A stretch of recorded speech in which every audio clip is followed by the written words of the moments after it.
To be honest, the European team looks very straightforward. Rory McIlroy, John Rahm, Victor Hovland, Tyrrell Hatton, Tommy Fleetwood, Matt Fitzpatrick. Good luck playing those 5. That's 6. But, yeah, same. Math. And then Shelby, North Carolina.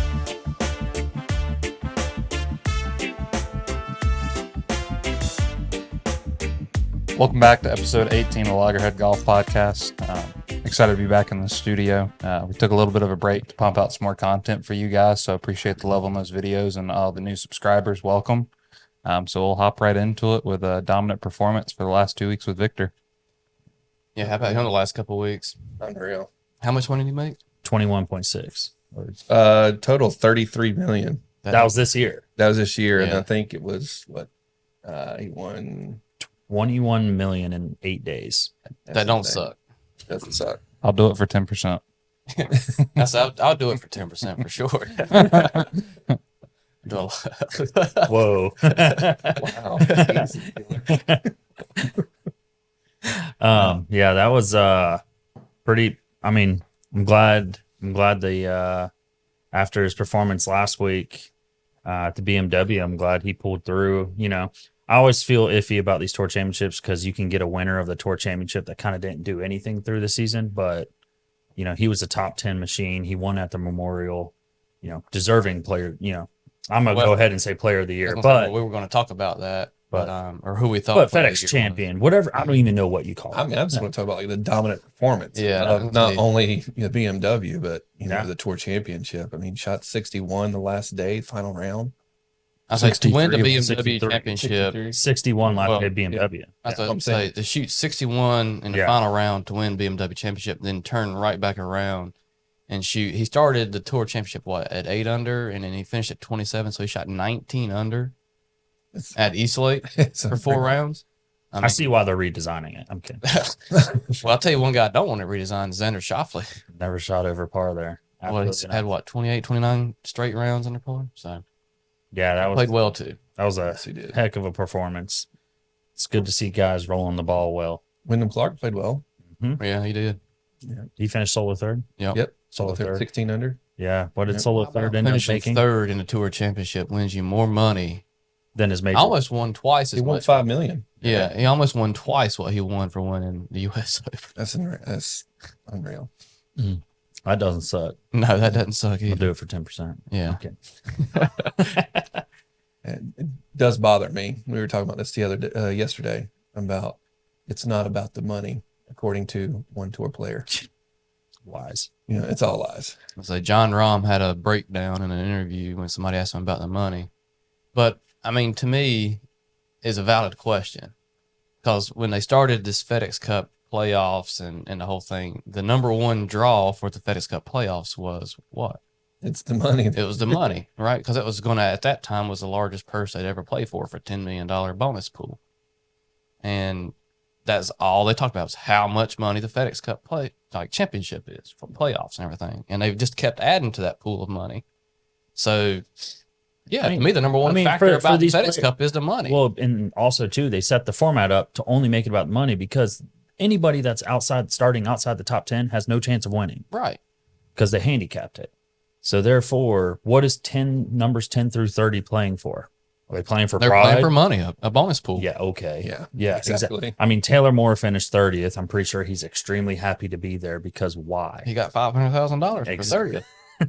That's how Thanks for showing up. Yeah. I mean, Who was that said that, Kyle? Get a lot of money for last place. that was Kevin Kisner, Kisner. yeah. Yeah, yeah. I mean, kids. but and that's why I brought it up yesterday. It's like okay, John Rahm flips out on a reporter because saying he never thinks about the money. It's like, well, that's because you're worth like $100 million. That's because you've already won. You have the plenty of largest money. contract with Callaway since Phil Mickelson. So, yeah, we know it's probably not about it, but like that's what the PGA Tour made that tournament about. Correct. Yeah. I say to me, it almost makes it feel like they're playing for too much money. It's a double-edged sword there, but I mean, kind of get it. I yeah. kind of get it.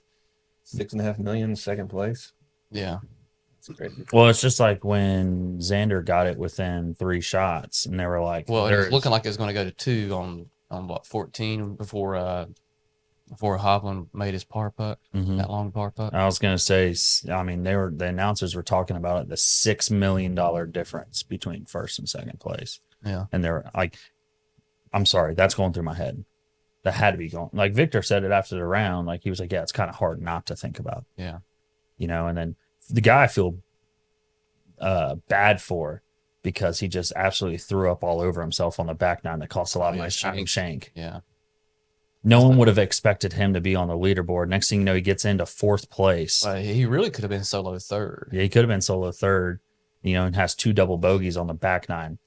That's a lot of money. He's spending a lot of cash. That being said, I'm sure in his projections, he still finished higher than he was projected. Yeah, he was finished higher than he was projected. But I know he had to be thinking about that. On that back nine I too. guarantee you, Adam Schenk was thinking about how much money he was about to win. Well, His videos are always funny. He could have bought the mulligan package since it's a handicap tournament, right? Right. Yeah. Well, so let's talk a little bit about player of the year then. Now the tour championships finish up, who do we feel like has been the player of the year this year? Because they're getting ready to. Not Scotty Scheffler. Right? You don't think Scotty No. Scheffler? No. I mean, he's Stevie Wonder on the putting greens right now. I mean, no. Viktor Hovland has overcome more, I guess, adversity this year throughout every tournament than what Scheffler has. Yeah. So I would ask this question before I decided on who I thought was player of the year is what's the most important thing to determine the player of the year? Is it wins? Is it money earned? Is it major championships? What's the most important criteria? I don't know anymore. For being player of the year. I think it'd be consistency, and consistency would show up to. Well, then you would take Scotty Scheffler then. I mean, yeah. I mean, I think No one had more top tens than him. Right. 16. Yeah. I mean, I think that deserves. I mean, it's the PGA Tour. I mean, that's amazing. I mean, he's had the best ball striking round or season since Tiger in 02. Seventh best all time. Yeah. Guess who only has the other 6? Tiger. Yeah. But there is an argument for Hovland with the dominating performances that he's had. Mm-hmm. And he's been very consistent as well. 4 wins, right? Yeah. So and what my thought is the two I would narrow it down to. For one, I think to me wins are important. Mm-hmm. So since Scotty only had two wins, Well, he gave away 4 or 5. he could have won 6 or 7. Yeah.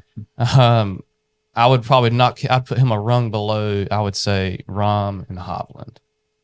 And now between those two, you got Rahm's got 4 wins plus a major championship. He won the Masters. And you got Hovland's got 3 wins. And no Now, majors. But you got 3 elevated This events. is where you got to say, okay, well, what does it mean to be the FedEx Cup champion? How much weight does that pull? So I think it would be, for me, it'd be between those two. I would probably give the nod to Hovland. He had the consistency throughout the year. I mean, he was top 10 in, I think, almost every major, it seemed like. If he wasn't, it felt like he was up there. And then had won the Memorial, won the BMW, won the Tour Championship, won the FedEx Cup. He's checked a lot of boxes off there. I agree with that. Yeah, I would say olden days, it used to reward the most consistent player throughout the year. So that would be Scotty Scheffler, 16 top 10s, 2 wins. He technically won the money title this year. No one made more money this year than He won Scotty the Scheffler. regular season money title, basically. Yeah, basically won the money title. But this is where I think the flaw is kind of in the system is if we get I think Viktor Hovland and Rahm and Scheffler, any 3 of them deserve it. You could about flip a coin. Yeah. But if they pick Viktor, they don't reward Rahm for his play in the beginning of the year. So then it's like, okay, then what does that tell us? The beginning of the season doesn't matter. You just need to play decent until you get to the playoffs and then go on a tear. Well, I mean, realistically, all you got to do is get to the playoffs so you can try to win the playoffs. See, then it's not that hard, Then Justin again, Thomas. if you JT, where you at? But Sorry. I mean, getting to the Tour Championship means that you've played consistently. Just So- being in the top 30 Yeah. means you've had a good season. Exactly. Yeah, and Yeah. that's where I was just like, okay, if they just kind of throw Rahm's 4 wins out the window, for this Player of the Year title, and it's like, okay, then why did he even show up to the American Express and then things like that? Right. And I think the PGA Tour needs to go back to, now they're trying to do it with the purses, but they need to do it with whatever these other accolades are and make winning important. Winning is important.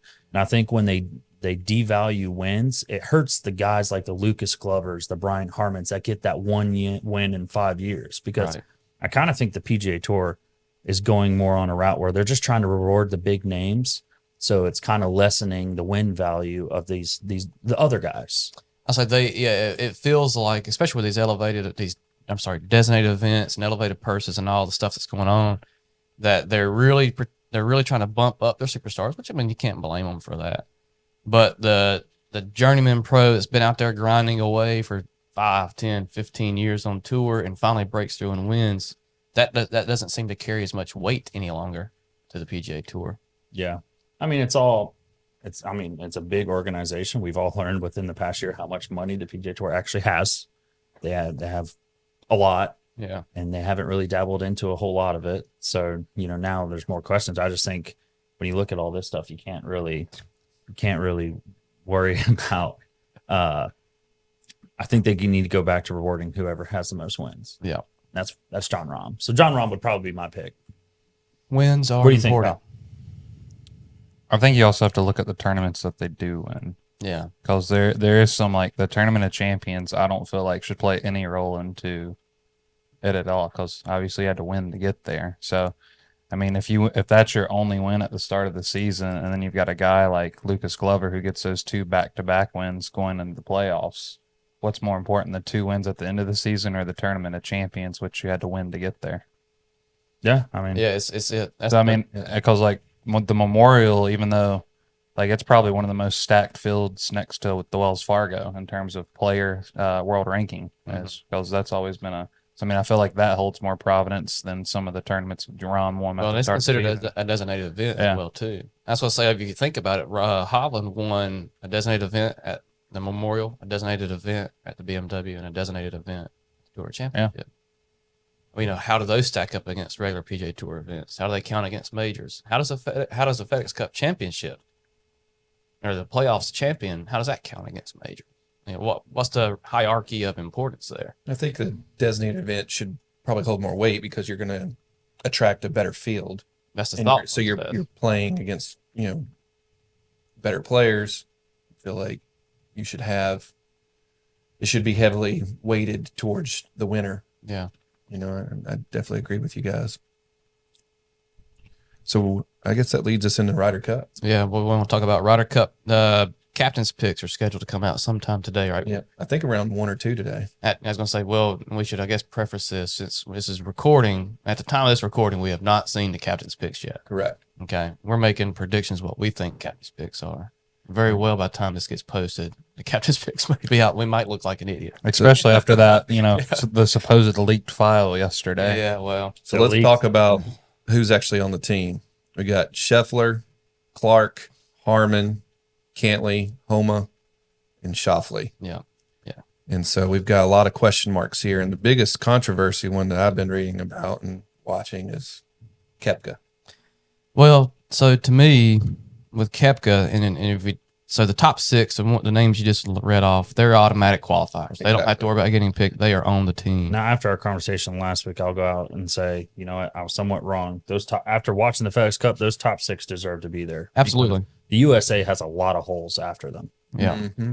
So, if you look at 7 through 12, because obviously it's a 12-man team. So if Zach Johnson just decides to go straight down the rankings and who he picks, it would be Koepka, Spieth, Cameron Young, Colin Morikawa, Keegan Bradley, and Sam Burns.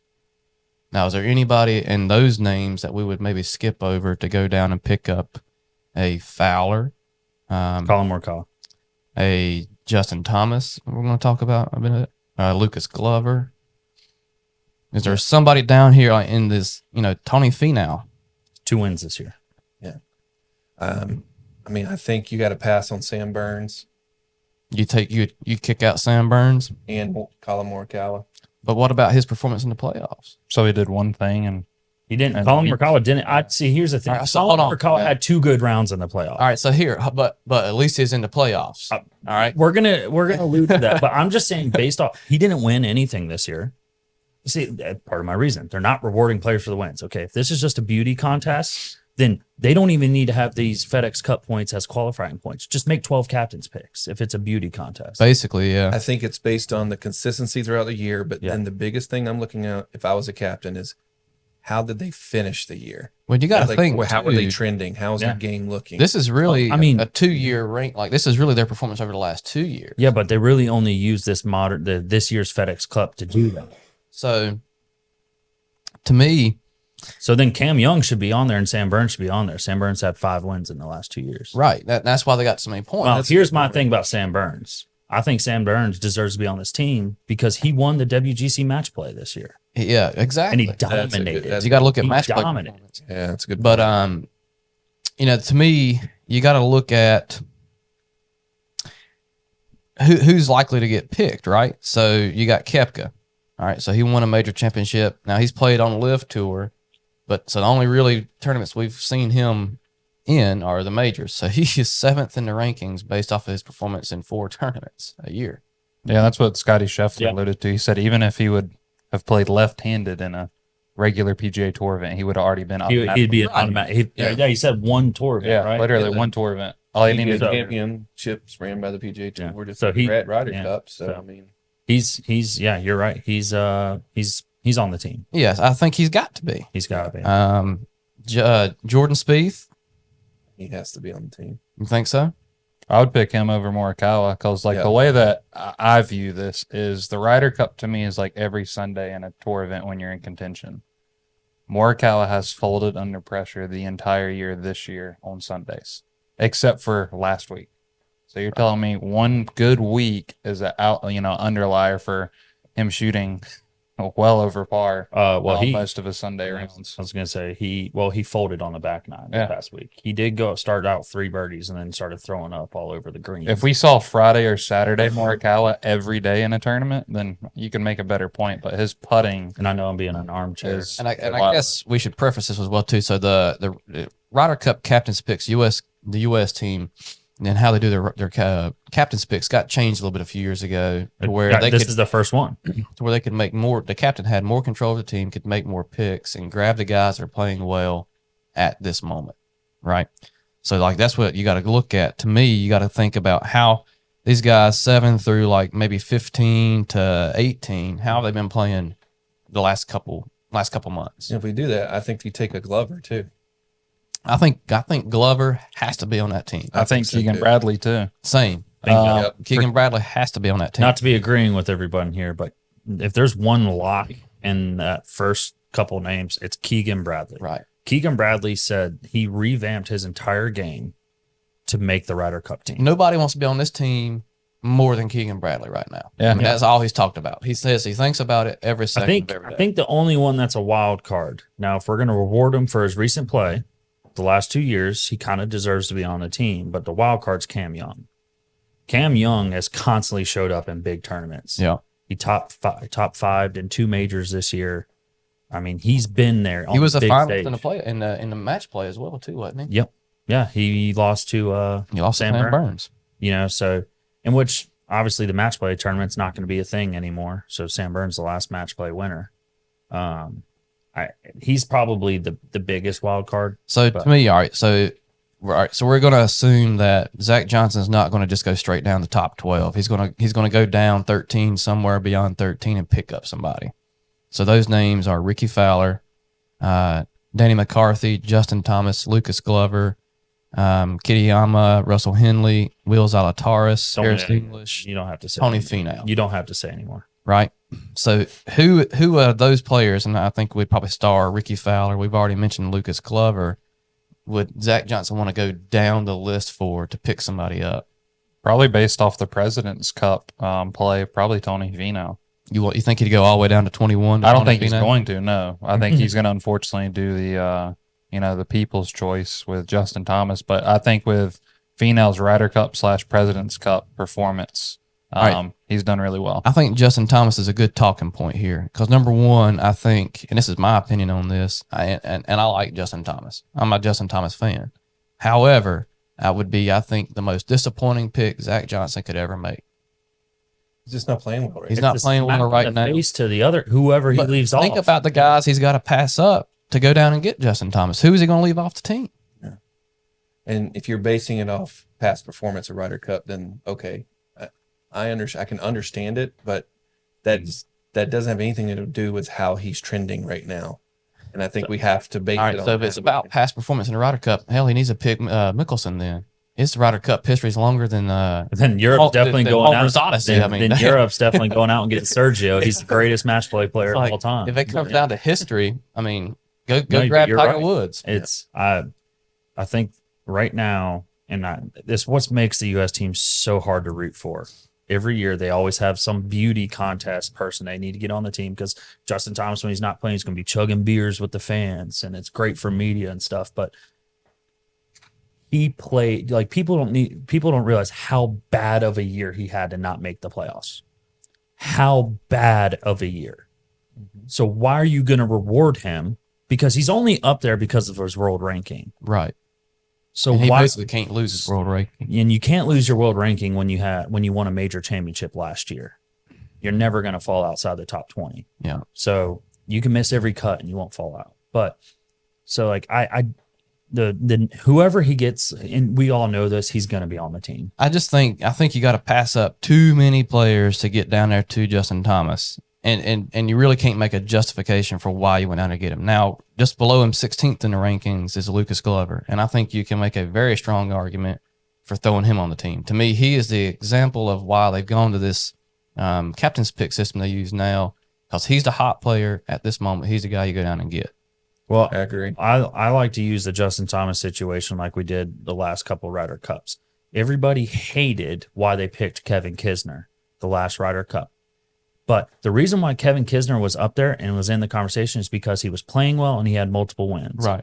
Right. So ultimately they said he's a winner, that he deserves to be on the team. Now, in order to pick Justin Thomas, you're doing the complete opposite. Right. You're going backwards. You're saying, okay, he hasn't won anything. He's not playing with them. It'd be one thing. We want him in the locker room. It would be one thing if numbers 7 through 12 aren't playing as strong at the moment. I think But you have a lot of strong golfers right now. I think for Justin Thomas, if it's really about having him be a part of the team, I think his best role served this year for this team would be to be an assistant captain.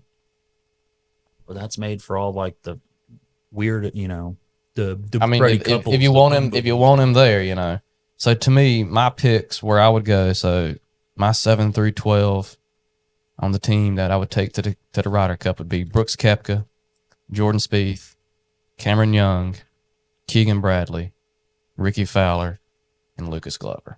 So I'm gonna let Morikawa and Burns stay at home. I actually like that. I think that's a solid. That's pretty close to what I picked as well. Yeah. Who do you have? Who's your pick? Same. Oh, same? Yeah. Oh. What do you think, Kyle?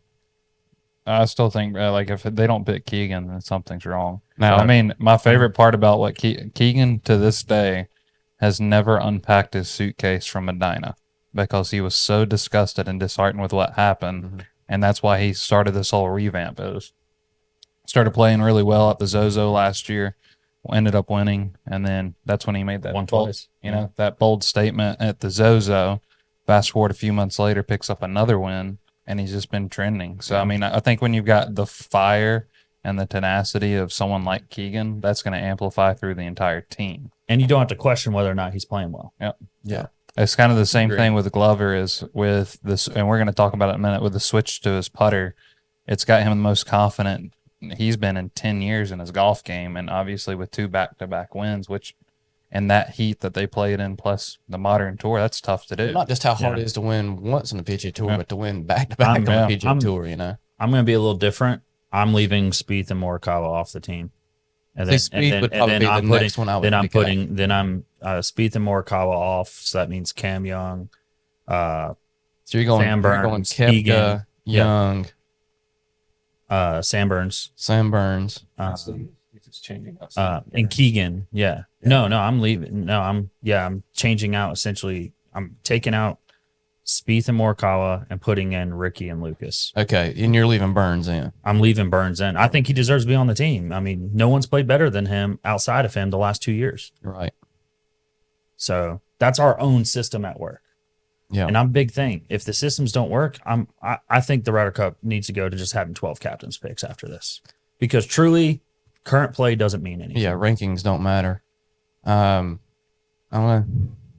Kyle, what are your thoughts? Who you taking, or who you leaving? Well, Who you leaving at home? Well, I would say I'm going to be different because I'm going to throw him under the same bus as I did Morikawa as Cam Young. Yeah, Just because, again, after the last 4 tournaments he's played, and again, going into Sunday under that pressure, what club has not worked in his golf bag?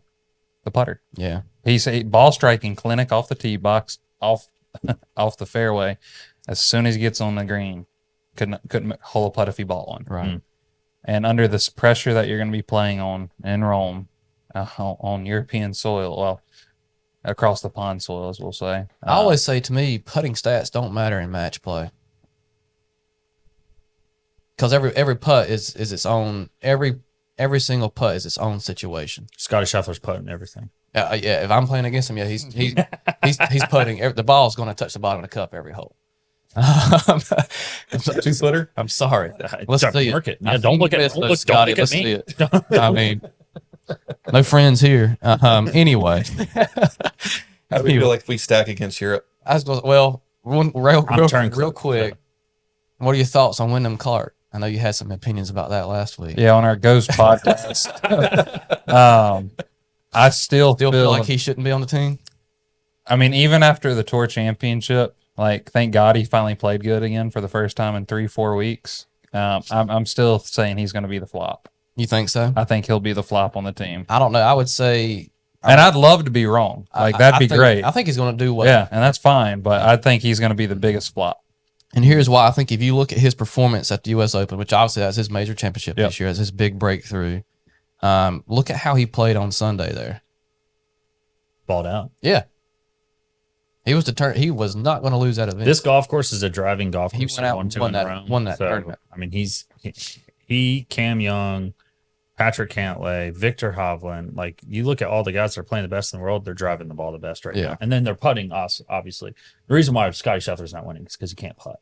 But, and that's the biggest thing they're already saying about this tournament. Whoever gets to the green first is probably going to win their match. Now, but I know my picks are Miles. I know my picks are going to be wrong because we're going to see the normal Spieth Justin Thomas pairing, and they're going to get their butt whooped. I was going to say I have a feeling that Justin Thomas is going to end up on the team, and I think that's it's just so they can pair him with Spieth. And I think that's just a bad. I think that's a bad pick. Yeah. Now I might be wrong. He might win every match he plays. Well, he's 16-5-1 all time and match play with President's Cup and Ryder Cup. I just feel like. That doesn't mean anything when he was 16-5-1 when he was winning tournaments and hitting the ball well. Right. And he hasn't been doing that for a couple of years now. No, well, he had one win last year. But this entire year.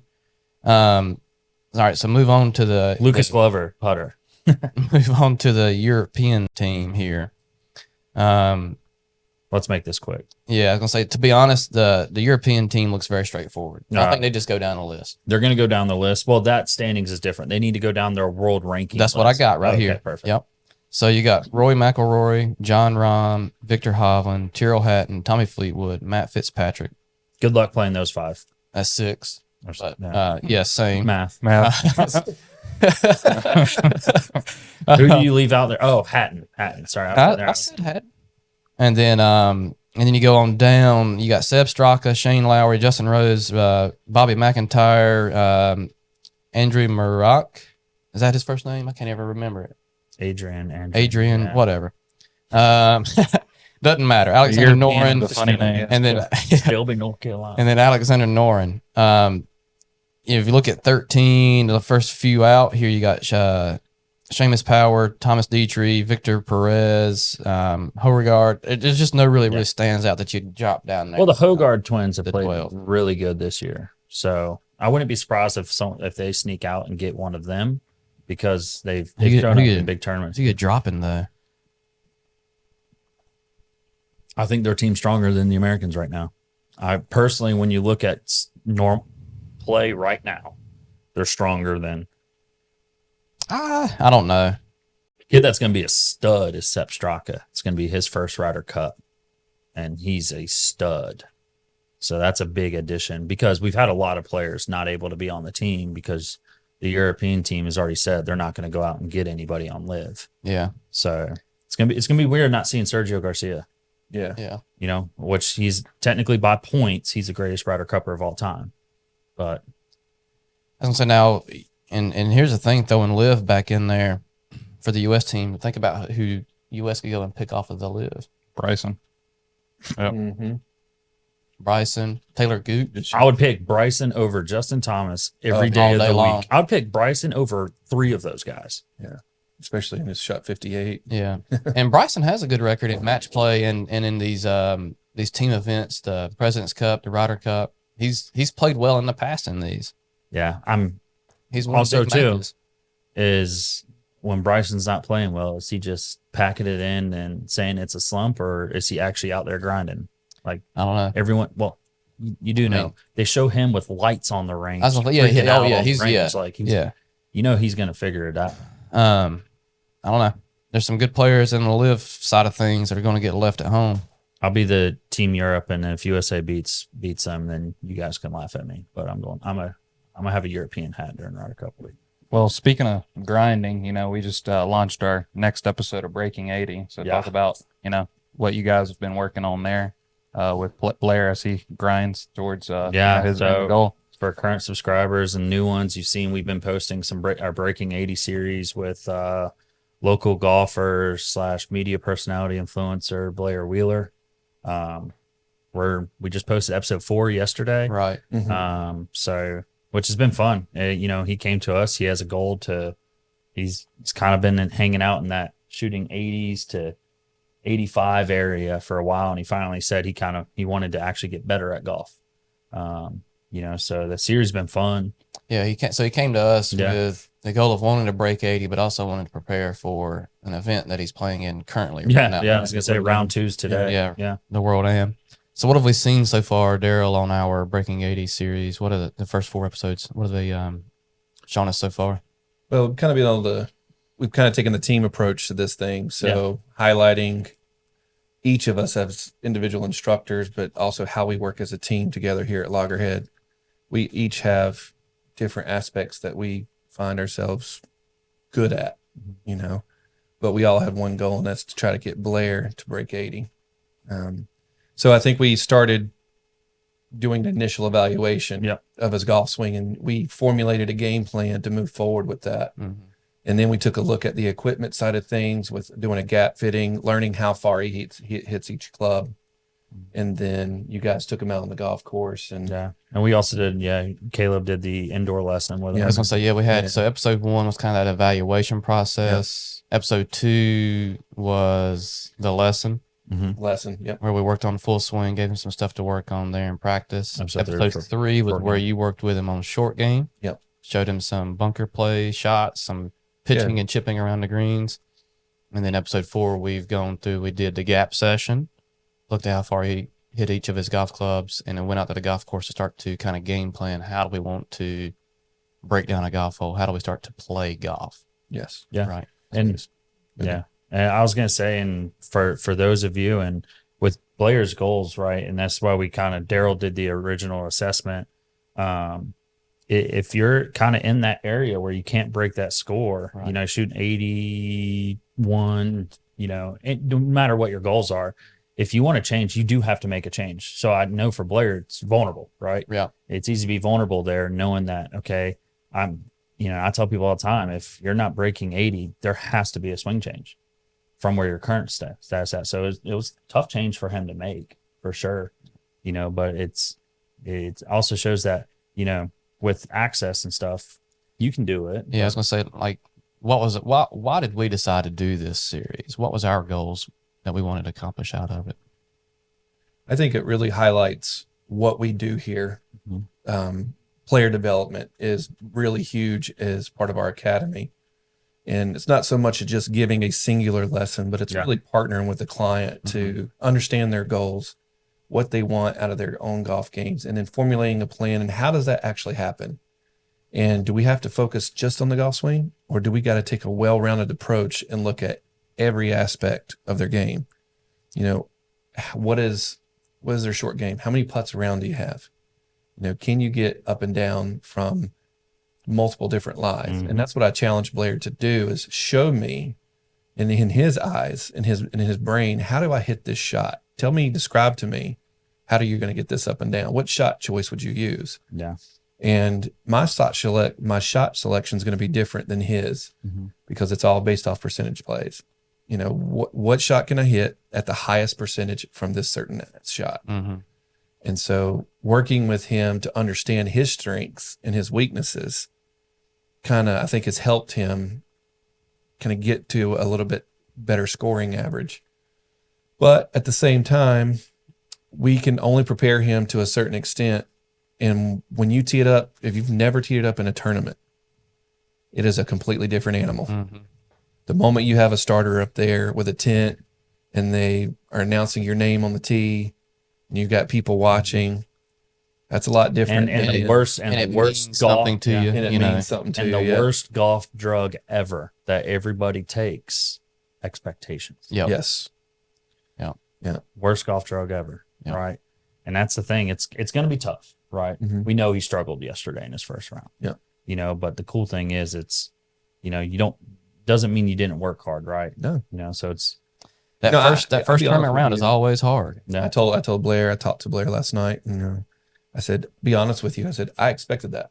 I expected, I would love had you had played well, but the reality is you've never been in that situation. I said, but now that's behind you. And now you can go out with the relief of knowing, okay, now I know what to expect tomorrow. I know how I'm going to feel. I know how I'm going to feel. And now you just have to manage those feelings, Yeah. and go back to focusing on what we did. I'm not going to give it away, but the last video we did when I caddied for him through an 18-hole round of golf. Yeah. And that's okay. You can tell because, what I say what we got coming up because we got episode 2 more 5, episodes. I would say. Yep. Actually, I guess we got I 3 say more episode, episodes. episode 5. It's going to be putting, putting with Kyle, and then Just want to have some we're gonna putting have Blair on the Sam Putt Lab. We're gonna look at his putting stroke and work on his putter, and then the finale is going to be a 2-part finale, correct? Yes. Back 9 or front 9, back 9. Okay, Mhm. and that's when he's with you Yeah. on the golf course. see if we can put all the work into a round and see what comes out. Kind of hitting back right quick for a second on our goals for the series and why we wanted to do it. For me personally, it was we wanted to show if you're a golfer at home and you're trying to get prepared for your club championship or your member guest or your member or whatever it may be, what are some of the things you can be doing at home to work on to try to better your game, prepare your game? And we're kind of showing you, here's how we're looking at We're working on our goals. First, we got to set goals, correct? Yeah, You know? absolutely. And then we work we work on the golf swing, we work on our short game, we work on our putting, we work on our golf course strategy. These are the things that we need to be working on. I think what it our player highlights is that development. you can't just go out and shoot or go practice and hit balls. You've got to have a purpose behind it. Mhm. And like you said, we had to make a change. You can't expect playing the same way you do every weekend, and then You're not there. You got You the haven't club done it. championship coming up, and you go, oh well, I'm going to go to the range just one time this week before the club championship. And what are you going to work on? Yeah, you can't say, well, I've been shooting in the 90s or the 80s or whatever, and I'm going to go this for the 3 days before the tournament. I'm just going to bang balls, And then I'm going to shoot 78. and I know Like, it doesn't work that way. Yeah, it doesn't work that way, right? You did. We got to have. And a, we all gotta know have a this from focus we all on know this relation- from experience, right? Exactly. Oh, We've yeah. done We're not just talking. Yeah, we're not just talking to our ivory tower here. it. Yeah.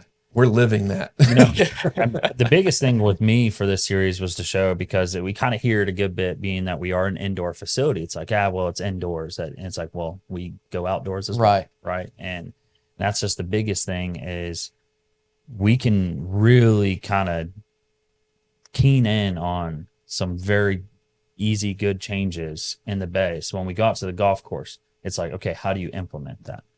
And that's something that every golfer, especially with us here at Loggerhead, has access to. Yeah. Right. And that's the thing. We didn't give Blair any access that no one else Could do. Yeah. So I'm gonna say, and talking about that and like changing processes, I think if you watch the current episode 4, it's out now. I think we probably surprised Blair with what we wanted to, with some of the things we worked on. In that, you know? yeah. For sure. Speaking of working on games, lots happened in 5 weeks, and one of our own played very, very well at the Assistant Professionals Championship at Carolina's PGA Assistant Professionals Championship, and that was at Forsyth. Yeah, Forsyth. Very good golf course, and it's qualified you, Caleb, for the National Assistants Professionals Championship. Yeah. Point State Lucy. Yeah. That's right. That's awesome. Congratulations to you. Thank you. See Super where proud I'm of a you. golfer. Yeah. But yeah, it just, we all, even myself right now, I'm working on swing change. And what's great about having this team here is we can bounce ideas off each other and take a look at our own swings and games. And we work really well together. So getting into some new tech, Yeah. I think It's been a good. crazy last 3 weeks, Yeah. golf club wise. Yeah, the new T series from Titleist launched, and we've got a couple where we've got one video currently on YouTube and another one that's coming soon. But it's Titleist's most complete lineup, and with us being a premier account in North America, we've actually had access to the product for right up 4 weeks now. Yeah. So the T series irons, they Released released technically yesterday, right? But Yep. we've been fitting with them for about a month. And sending them out the door. Correct. Yeah, so it's been a lot of fun. It's definitely a big change from what we traditionally know from Titleist, since they're a player-driven company. Mm-hmm. And I think we hit on it in the video, but even the game improvement iron, that T350, just how good it looks. Because the biggest change that they made this year is all 4 are forged bodies. Yeah. And then they eliminated all the weld points with the 2 D18 tungsten plugs. So acoustically and the vibration and feedback, I mean, it's completely It's all different. improved from the previous generation for sure. I think the biggest surprise in the line to me is that 350. Yeah. For that game improvement style iron, That ball gets in the air. the super Yeah. forgiving iron. It's Number a one, rocket. that ball gets in the air. It maintains spin, so you got good descent angles. But for that player that's going to be fitting into that iron, typically they've been stuck with a cast golf club for the most part, right? Forged body. They got a forged face now. Yeah. They're getting a level of feel and feedback that they've never really had before, and an iron that actually performs for them. I think Titleist just finally did what Mizuno's dominated over, Yeah. a long time. Yeah. Now, obviously, that T350 being that more game improvement style iron, it's very, you can't really find an iron on the market right now that feels better than it, I Yeah. would say. Now, and that's a relative term. In that market. But, you know. and I think you just said it, it's a rocket. But the nice thing about it is we've seen in the Bay, it's not a rocket because it's spinning at 5,000 RPM. Yeah, it's maintaining Because, spin. you can put not knocking the stealth iron, but you can put a stealth iron in the hand. It's going to be a rocket because It spins at 4,500 to 5,000. Same thing with Paradigm, honestly. yeah, That's same, my and that's same Paradigm. any game improvement iron. Yeah. Which trust me, that 5,000 spin with the right launch angle, it's a deadly combo. But nice thing about the T350, it helps somebody get the ball a little higher with more managed distance. I should say. And you're not picking up any speed. That's the crazy thing, is that listeners need to understand you're gaining these ball speeds and spin rates and launch angles just purely from the design of the golf club. So Right. you're bringing your normal swing speed into the picture here. And I know Titleist says, and I'm going to tie it a little bit back to us, but I know Titleist's been doing demo days with it. Titleist's fit cart, even at demo, I'm not mean to knock. It's basic as crap. So it's cool thing is when we've been fitting with it. So that's where we come in. Yeah, that's where we come in. Is like we have so many different shafts at your disposal. So like we have people that like we put a slightly different shaft in it, and it's just like a light bulb goes off, and you're like, and then they immediately know. After one swing, they immediately know. Yeah, like Fujikura has the Fujikura Pro, and then the Axiom with Velacor that's done exceptionally well with it. Acura, the IS series. So a lot of shafts that these major OEMs don't have because they're not getting a bulk discount. Yeah. Well, we don't. So the major OEMs will series. say shaft doesn't matter. Well, we come in and we say no, it does. Yeah, 100%. And that's just the coolest thing. Is like in the Bay, that iron just with the right shaft, it's tough to beat, and it's cool for us because you can see the enjoyment on our clients' face. Yeah. When they Now hit it. the other kind of change for this lineup this year is the 100S versus last generation 100S versus this generation the 150. What's changed there? Are those the same golf club, or is They're that completely different. Where 100S, you had a small undercut cavity behind the face, and it was 2 degrees stronger. The T150 is essentially the first time they've given us the AP2, as we'll call it, back, to where they've reshaped it again, still with the D18 tungsten, no weld points, a little bit thicker top line than what T100S was. So there's more of a separation now. Yeah, it's not much of a difference, but it is different. I think the biggest thing there in the previous generation, the 100 and 100S, they were built on the same chassis. Right, so the actual size, the shape of the golf club was exactly the same. The only difference in the 100S is in your 3, 4, 5, 6, 7 iron. You had an undercut pocket, and then the whole set was built around 2 degrees stronger loft. I think It's a the other- weird club. I think The the other one- thing that's really cool about what they've done is they partnered with Vokey Yeah, there, and the way they shaped the cambered the bottom of the club to get faster speed through impact. Yeah. And it's really neat as well. I say, but finishing on the 150, this is designed from the ground up on its own chassis. While it looks very similar to the 100, it's its own chassis, and that's the big difference from the 100S to this year's 150. Yeah, and I would say with the new T200, I mean, they took what they did well in last T200 and they finally fixed the sound. Yeah, Yeah. Thankfully, it doesn't sound clicky. Yeah. Like it did last year. Just like Kyle was saying, his weights probably have a lot to do with that. Yep. So I mean, it's for us as fitters, when the OEMs kind of really Listen to us fitters. Crazy concept. Yeah, I was gonna say. I mean, yeah, but also they put all this jargon, all this engineering jargon on all these selling sheets, and they're not actually true. They've done that for a long time. Everything that Tyler said they designed these irons for has been showing in the bay, and that's what I like. Yeah. And because when a customer, how often do you guys get in the bay where like you're fitting a certain club and they mention one of those marketing points and you're like, that's not what that is. right. And that's just the biggest thing is a lot of this marketing now, especially now AIs and everything. They just like saying AI did it, so that means it has to be better. It's like, okay, well, is it actually showing in the numbers? Mhm. Numbers don't lie. I'm a math. That's it. Can't count to 6, but I'm a math guy. But Yeah, math is hard. We know that. in the bays don't lie, and that's what I like. is Data doesn't lie. Yeah, exactly. So So what else have we been seeing? We talked a lot about Lucas Glover and the change he's made to putters. So Yeah. what else have we been seeing with on the equipment standpoint? yeah, I say what we've been seeing putter wise in the shop. Yeah, the lab putters. So lab stands for lie angle balance, where all the putters are individually milled to the lie angle that you fit into. Mm-hmm. They exhibit zero torque, so whether you hit it on the toe, the center, or the heel, the face physically won't rotate. Right. Because 83% of your ball direction is from face of impact, which ties into path a little bit, but with a normal putter, whether it's face balance, 30 degrees of toe hang, 60 degree, the toe miss is a terrible miss. Right. Because with gear effect, it twists the face open. Where with these lab putters, when you have that toe miss, sure, it's going to kill a little bit of speed, but the face physically isn't torquing open. I mean, it's been a pretty wild ride. Even before Lucas Glover went on a tear, we've been pretty successful with it. We've got about 38 on order. The only Keep them in stock. that's the cool part about this company is they're out of Oregon.